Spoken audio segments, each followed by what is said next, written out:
Cashless party ಅಂತೀರಾ, ಆಮೇಲೆ ಬರೀ ನಾಮಿನೇಷನ್ ಮಾಡಿ ಕೂತ್ಕೊಳ್ತೀರಾ, ಆಮೇಲೆ ಇದು ಪಾಂಪ್ಲೆಟ್ ಕೊಡಲ್ಲ ಅಂತೀರಾ. This is also major effect ಆಗ್ತದೆ. ನಿಮ್ಮ ಒಂದು ಸಿಸ್ಟಮ್ಮು ಇದಕ್ಕೆ ಎಫೆಕ್ಟ್ ಆಗಿದೆ ಅಂತ ನಾನು ನೇರವಾಗಿ ಆರೋಪ ಮಾಡ್ತೀನಿ ಸರ್. ನಾನು ಸಿಂಪಲ್ಲಾಗಿ MCMC ಡಿಪಾರ್ಟ್ಮೆಂಟಿಂದ ಪಾಂಪ್ಲೆಟು ಸಿಂಪಲ್ಲಾಗಿ ಎಕ್ಸ್ಪ್ಲೈನ್ ಮಾಡಿ ಪ್ರಜಾಕೀಯದ ಬಗ್ಗೆ ಮತ್ತು ಇದ್ರ ಬಗ್ಗೆ ಎಲ್ಲ ಒಂದು ಅಪ್ರೂವಲ್ ತೊಗೊಂಡು ಇದು ಮಾಡಿದ್ದೀನಿ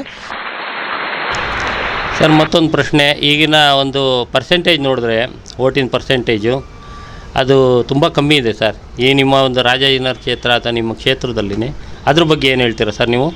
ಈ ಪ್ರಶ್ನೆಗೆ ಬರ್ತೀನಿ. ಅದಕ್ಕಿಂತ ಮುಂಚೆ ನೀವು ಇನ್ನೊಂದು ಪ್ರಶ್ನೆ ಕೇಳಿದ್ರಿ, ಯಾಕೆ ನೀವು ಅಟ್ಲೀಸ್ಟ್ ಪಾಂಪ್ಲೆಟ್ ಆದರೂ ಓಡಿಸ್ಬೇಕು ಅಂತ. ಇಲ್ಲಿ ನೋಡಿ ಸರ್, ನಾನು ಸಿಂಪಲ್ಲಾಗಿ MCMC ಡಿಪಾರ್ಟ್ಮೆಂಟಿಂದ ಪಾಂಪ್ಲೆಟು ಸಿಂಪಲ್ಲಾಗಿ ಎಕ್ಸ್ಪ್ಲೈನ್ ಮಾಡಿ ಪ್ರಜಾಕೀಯದ ಬಗ್ಗೆ ಮತ್ತು ಇದ್ರ ಬಗ್ಗೆ ಎಲ್ಲ ಒಂದು ಅಪ್ರೂವಲ್ ತೊಗೊಂಡು ಇದು ಮಾಡಿದ್ದೀನಿ. ಕ್ಯಾಶ್ಲೆಸ್ಸು ಅಚೀವ್ ಮಾಡ್ಬೋದು ಮತ್ತು ಎಫೆಕ್ಟಿವ್ ಆಗ್ಬೋದು ಮತ್ತು ಡೆಮೋಕ್ರಸಿನ ಇನ್ಕ್ಲೂಸಿವ್ ಡೆಮೋಕ್ರಸಿ ಮಾಡ್ಬೋದು. ಇಲ್ಲಿ ಇದನ್ನು ಒಂದು ಫೇಸ್ಬುಕ್ಕಲ್ಲೂ ಹಾಕಿದ್ದೀನಿ ಮತ್ತು ಪ್ರಜಾಕೀಯದ ಒಂದು ಟೆಲಿಗ್ರಾಮ್ ಇದರಲ್ಲೂ ಹಾಕಿದ್ದೀನಿ. ಓಕೆನಾ, ಈ ಥರ ಇರುತ್ತೆ ಇದು ಅಂತ.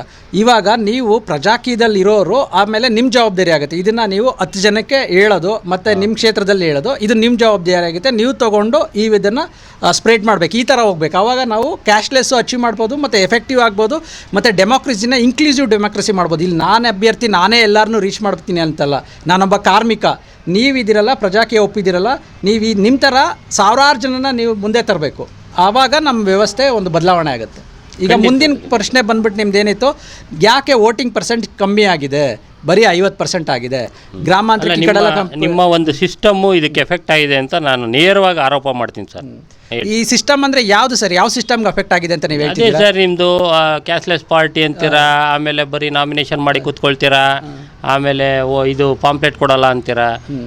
This is also major effect ಆಗ್ತದೆ. ಯಾಕಂದರೆ ನೀವು ಪ್ರಚಾರನೇ ಮಾಡಿಲ್ಲ ಅಂದರೆ ಹುಡ್ಕಂಗಿಗೆ ಹೋಗ್ತಾರೆ ಅಲ್ವಾ, ಅದು ಎಫೆಕ್ಟ್ ಅಂತ ನಾನು ಹೇಳ್ತಾ ಇದ್ದೀನಿ. ಏನು ಹೇಳ್ತಾ ಇದ್ದೀರಿ ಅಂದರೆ, ಈಗ ಪ್ರಜಾಕೀಯದವರು ನಾವು ಕರೆಕ್ಟಾಗಿ ಹೋಗಿ ದೊಡ್ಡ ರ್ಯಾಲಿ ಮಾಡಿಲ್ಲ, ಪ್ರಚಾರ ಮಾಡಿಲ್ಲ, ಅದರಿಂದ ನಿಮಗೆ 50% ವೋಟ್ ಬಂದಿದೆ. ಇಲ್ಲ ಸರ್, ಇಲ್ಲ ನೀವು ಸರ್ ಒಂದು ಕನಿಷ್ಠವಾಗಿ ಅಂದರೆ ಕನಿಷ್ಠ ಅದರಲ್ಲೂ ನೀವು ಕ್ಷೇತ್ರದಲ್ಲಿ ಪರಿಚಯ ಮಾಡ್ಕೊಳ್ಳಲ್ಲ ಅಥವಾ ನೀವು ಬೀದಿ ಪ್ರಚಾರ ಹೋಗಲ್ಲ ಅಂತಲೂ ಕಂಪ್ಲೇಂಟ್ ಇದೆ.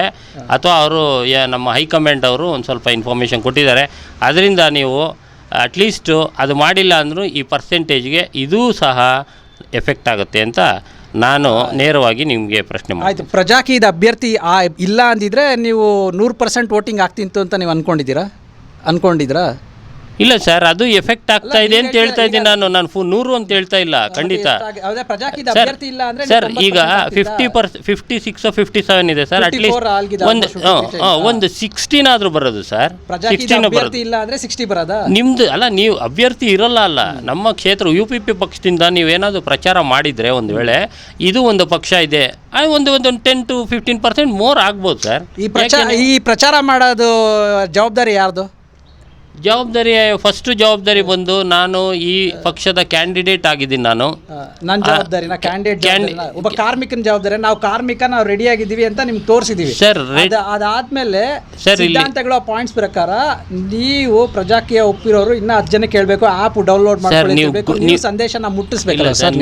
ಅಲ್ಲ, ನೀವು ಗೊತ್ತಿದ್ರೆ ಮಾತ್ರ ನಾವು ಬರ್ತೀವಿ. ನಾವು ಹೋಗಿದ್ವಿ, ನಮ್ಮ ಕೈಲಾಗಿ ಎಷ್ಟಾಗುತ್ತೋ. ಕಾರ್ಮಿಕರು ಆಗಿದ್ದೀರಾ ಅಂತ ನಮ್ಗೆ ಗೊತ್ತಾದ್ರೆ ತಾನೇ ಬರೋದು ಸರ್. ಒಂದು ಸ್ವಲ್ಪ ಯೋಚನೆ ಅದನ್ನೇ ಸರ್ ಅಲ್ಲಿ ಕರೆಕ್ಟಾಗಿ ಹೇಳ್ತಾ ಇರೋದು. ಅದನ್ನ ನೀವು ಅರ್ಥ ಮಾಡ್ಕೋಬೇಕು. ಪ್ರಜಾಕೀಯನ ಪ್ರಜೆ ನಾವು ಇವತ್ತು ಆತಾತ್ರವಾಗಿ ದೊಡ್ಡ ರ್ಯಾಲಿ ಬ್ಯಾನರ್ಗಳೆಲ್ಲ ಇದೆಲ್ಲ ಕಟ್ಬಿಟ್ಟು ಮೀಡಿಯಾ ಇದಾಗಬೇಕು ಅಂತಲ್ಲ.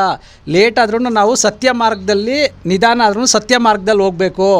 ಇದನ್ನ ಪ್ರಜೆಗಳು ಅವರು ಈಗ ನಿಮ್ಗೇನೋ ಒಂದು ಊಟ ಬೇಕು ಅಂತ ಅನ್ಸುತ್ತಿಲ್ಲ, ಒಳ್ಳೆ ಊಟ ಬೇಕು ಅಂತ ನೀವು ಒಂದು ಮೊಬೈಲ್ ಇದು ಮಾಡಿ ಝೊಮ್ಯಾಟೊನೋ ಸ್ವಿಗ್ಗಿನೋ ಇದು ಮಾಡಿ ಅಥವಾ ಯಾವ್ದು ಹತ್ರ ಇದೆ ಅಂತ ನೀವು ಹುಡ್ಕೊಂಡು ಹೋಗ್ತೀರಾ ತಾನೇ. ನಿಮ್ಗೆ ಒಳ್ಳೆ ಕಾರ್ಮಿಕ, ಒಳ್ಳೆ ಪ್ರಜಾವ್ಯವಸ್ಥೆಯಲ್ಲಿ ಬರಬೇಕು ಅಂದರೆ ಅದು ಪ್ರಜೆಗಳಂದು ಒಂದು ಕರ್ತವ್ಯ ಇರುತ್ತೆ. ಅವರು 5 ವರ್ಷದಿಂದ ಹುಡುಕಿ ಇಟ್ಕೋಬೇಕು. ಇವತ್ತು ನಾನು ಕ್ಯಾಸ್ಟೇ ವೋಟ್ ಮಾಡ್ತೀನಿ MP ಗೆ, ಅದು ಪ್ರಜೆಗಳ ಕರ್ತವ್ಯ. ಇದು ಪ್ರಜೆಗಳ ಕರ್ತವ್ಯ. ಒಳ್ಳೆ ಉತ್ತಮ ಅಭ್ಯರ್ಥಿನ ನೀವು ಶಾರ್ಟ್ ಲಿಸ್ಟ್ ಮಾಡಿ ಇಟ್ಕೋಬೇಕು. ಇಷ್ಟೊಂದು ಸಾವಿರಾರು ABC Z ಪಾರ್ಟಿಗಳಿರುತ್ತೆ. ಇಷ್ಟು ದೊಡ್ಡ ಪಾರ್ಟಿಗಳಲ್ಲಿ ನನ್ನ ಓಟು, ನನ್ನ ಅಧಿಕಾರನ ನಾನು ಯಾರಿಗೆ ಕೊಡ್ತೀನಿ ಅಂತ ನೀವು 5 ವರ್ಷದ ಮುಂಚೆ ಹೋಮ್ ವರ್ಕ್ ಮಾಡಿ ಇಟ್ಕೋಬೇಕು. ಇಂಥ ವ್ಯಕ್ತಿಗೆ ನಾನು ಓಟ್ ಕೊಡ್ತೀನಿ. ಈ ಒಂದು ಓಟ್ ಕೊಡ್ತಿದ್ದೀರಾ ಅಂದರೆ ಅದರ ಅರ್ಥ ಏನಂದರೆ, ಅವತ್ತು ಹೋಗಿ ವೋಟಿಂಗ್ ಮಿಷಿನಲ್ಲಿ ನೀವು ಬಟನ್ ಪ್ರೆಸ್ ಮಾಡ್ತಿರಲ್ಲ, ಸುಮ್ಮನೆ ಕಣ್ಮುಚ್ಕೊಂಡು ಬ್ಲ್ಯಾಂಕಾಗಿ ಪ್ರೆಸ್ ಮಾಡೋದಲ್ಲ, ಅದೆಲ್ಲ ಪ್ರಜಾಪ್ರಭುತ್ವ. ಅಲ್ಲಿ ನೀವು ಬಟನ್ ಪ್ರೆಸ್ ಮಾಡ್ತಿದ್ದೀರಾ ಅಂದರೆ ನಿಮ್ಮ ಒಂದು 5 ವರ್ಷದ ಅಧಿಕಾರನ ಆ ವ್ಯಕ್ತಿಗೆ ದಾರೆ ಎಳಿತಾ ಇದ್ದೀರಾ, ಶೇರ್ ಮಾಡ್ಕೋತಿದ್ದೀರಾ. ಆ ವ್ಯಕ್ತಿ ನಿಮ್ಮ ಅಧಿಕಾರನ ಶೇರ್ ಮಾಡ್ತಿದ್ದೀರಂತೆ ಯಾವ ವ್ಯಕ್ತಿಗೆ ಅಂತ ನೀವು ಒಂದು ದಿನ ನಾನು ಆಲೋಚನೆ ಮಾಡಬಾರ್ದಾ? ಹುಡುಕಬೇಕು ನೀವು. KYC ನೋ ಯುವರ್ ಕ್ಯಾಂಡಿಡೇಟ್ಗೆ ಹೋಗ್ಬಿಟ್ಟು ಹುಡುಕಬೇಕು, ನಿಮ್ಮ ಅಭ್ಯರ್ಥಿನ ನೀವು ತಿಳ್ಕೋಬೇಕು. ಆವಾಗ ಯಾವಾಗ ಪ್ರಜ್ಞಾವಂತ ಆಗ್ತಾನೆ, ವಿಚಾರಗಳು ನೋಡಿ ಓಟ್ ಹಾಕ್ತಾನೆ, ಆವಾಗ ನಮ್ಮ ದೇಶ ನಿಜವಾಗ್ಲೂ ಬದಲಾಗುತ್ತೆ. ಅದನ್ನು ನೀವು ಜನಗಳಿಗೆ ಹೇಳಬೇಕು. ಪ್ರಜೆಗಳದ್ದು ಕರ್ತವ್ಯ ಇರುತ್ತೆ, ಸುಮ್ಮನೆ ಹೋಗಿ ಓಟ್ ಹಾಕೋದಲ್ಲ. ಅವರು ಕ್ಯಾಂಡಿಡೇಟ್ನ ಹುಡುಕ್ಬಿಟ್ಟು, ಒಳ್ಳೆ ಉತ್ತಮವಾದ ಕ್ಯಾಂಡಿಡೇಟ್ನ ಹುಡುಕ್ಬಿಟ್ಟು ಮತ್ತು ಒಳ್ಳೆ ಉತ್ತಮವಾದ ಸಿದ್ಧಾಂತಗಳನ್ನ ಹುಡುಕ್ಬಿಟ್ಟು ಅದಕ್ಕೆ ಓಟ್ ಮಾಡೋದು ಕಲಿಬೇಕು. ಆವಾಗ ನಮ್ಮದು ನಿಜವಾಗ್ಲೂ ಏನು ಇದೆ ಡೆಮಾಕ್ರಸಿ ಸಂವಿಧಾನ, ಅದು ಕರೆಕ್ಟಾಗಿ ವರ್ಕ್ ಆಗುತ್ತೆ.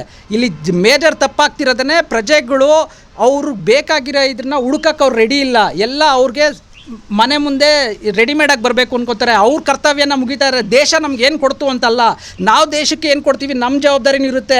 ಆ ಜವಾಬ್ದಾರಿಯಲ್ಲಿ ಇದೊಂದು ಮೇಜರ್ ಜವಾಬ್ದಾರಿ. ನೀವು ರೈಟ್ ಕ್ಯಾಂಡಿಡೇಟ್ಗೆ ವೋಟ್ ಮಾಡೋದು, ರೈಟ್ ಸಿದ್ಧಾಂತಗಳಿಗೆ ವೋಟ್ ಮಾಡೋದು, ಅದು ಜವಾಬ್ದಾರಿ. ಯಾವಾಗ ಮತದಾರ ಅವನ ಜವಾಬ್ದಾರಿನ ಅವನು ಅರ್ಥಕೋತಾನೋ ಆವಾಗ ನಮ್ಮ ದೇಶದಲ್ಲಿ ಒಂದು ದೊಡ್ಡ ಬದಲಾವಣೆ ಆಗುತ್ತೆ.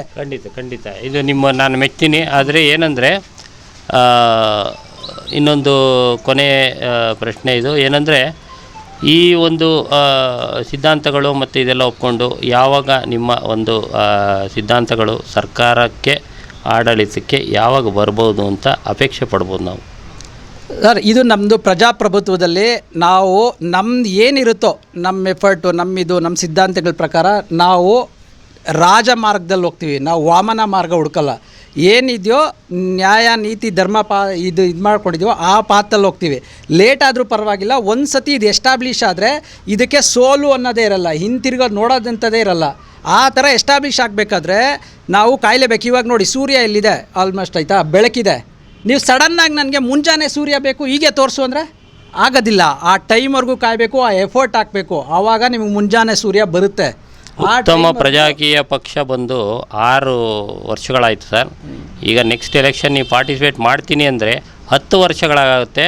ಅದು ಮುಂಜಾನೆನೂ ಬರ್ತದೆ ಸೂರ್ಯ, ಆಮೇಲೆ ರಾತ್ರಿಗೂ ಮುಳುಗ್ತದೆ ಸರ್. ಇದ್ರ ಬಗ್ಗೆ ಹೇಳಿ ಸರ್. ಇಲ್ಲಿ ಬಂದ್ಬಿಟ್ಟು ಯಾರೋ 5 ವರ್ಷ 10 ವರ್ಷ ಇದಾಗುತ್ತೆ ಅದಾಗುತ್ತೆ ಅಂತ ಅಲ್ಲ ಪ್ರಶ್ನೆ. ಇದು ಯಾವಾಗ ಇದು ಕರೆಕ್ಟಾಗಿ ಎಸ್ಟಾಬ್ಲಿಷ್ ಆಗುತ್ತೆ. ನೀವೇ ಹೇಳೋದು ಒಂದು ಪಾಯಿಂಟಲ್ಲಿ ನಾನು ಒಪ್ಕೋತೀನಿ. ಏನಂದರೆ ಈಗ 6 ವರ್ಷ ಆಗಿದೆ, ಇನ್ನೂ ಬೇಗ ಬರಬೇಕು ಅಂತ ನೀವು ಹೇಳ್ತಿದ್ದೀರಾ. ಇಲ್ಲಿ ಬೇಗ ಬರಬೇಕು ಅಂದರೆ ನಾವು ಪ್ರಜ್ಞಾವಂತ ನಾಗರಿಕರು ತುಂಬ ಬೇಗ ಅರ್ಥ ಮಾಡ್ಕೊಂಡು ಅವ್ರು ಇನ್ನೂ 10 ಜನಕ್ಕೆ ಹೇಳಬೇಕು. ಆ್ಯಪ್ನ ಅವ್ರು ಡೌನ್ಲೋಡ್ ಮಾಡಿ ಬೇರೆಯವ್ರು ಕೊಡಬೇಕು.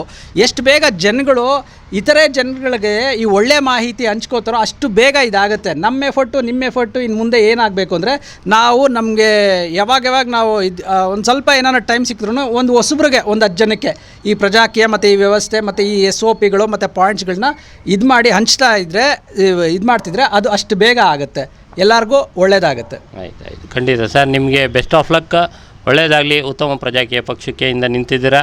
ಈ ಥರನೇ ಆಕಾಂಕ್ಷೆಗಳು ಬರಲಿ ಅಂತ ನಾನು ಮುಂದೆ ಕೇಳ್ಕೊತಾ ಇರ್ತೀನಿ. ನಮಸ್ಕಾರ. ಧನ್ಯವಾದ.